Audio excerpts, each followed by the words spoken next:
So hey guys, আজ যাচ্ছিলাম কলেজে। আজকে কলেজে এক্সাম আছে, প্লাস আজকে আবার রেজাল্টও দেবে। মানে থার্ড সেমের টিউটোরিয়াল এক্সাম দিতে যাচ্ছি, আবার সেকেন্ড সেমের হার্ড কপি রেজাল্টও দেবে। আর আমার যেতে এতটাই দেরি হয়ে গেছিলো যে আমার এক্সামটা স্টার্টই হয়ে গেছিলো। তারপরে এক্সাম দিয়ে এসে এদিকে লাইনে দাঁড়িয়ে পড়ি রেজাল্ট নেওয়ার জন্য। রেজাল্টটা ফাইনালি হাতে আসে, আর এই যে সেমিস্টার ক্লিয়ার, এটা দেখলে যে মনে কি শান্তি লাগে। আর হ্যাঁ, যারা যারা কমেন্ট করবে তাদের কিন্তু সবার নামগুলো পরের ভিডিওতে নেব, তার জন্য আগে ঝট করে গিয়ে কমেন্ট করে আসো। আর এদিকে চলে গেছিলাম আমি লাইব্রেরিতে, কারণ অনেকদিন যেহেতু কলেজে আসা হয় না, এক্সামের জন্য গেছিলাম, তাই ভাবলাম একটু কিছুটা সময় ওখানে কাটিয়েই আসা যাক।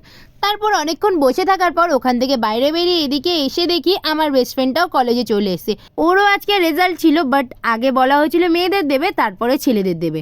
তারপরে এদিকে কি আর করবো, ওর যেহেতু পরে অনেক ক্লাস ছিল, আমি তাই জন্য একা একা তো বাড়ির পথে রওনা দিলাম। আর অনেক দিন পরে আজকে আবার মেট্রো চড়লাম। তো টাটা, দেখা হচ্ছে পরের মিনি ব্লগে। ঝটপট সাবস্ক্রাইব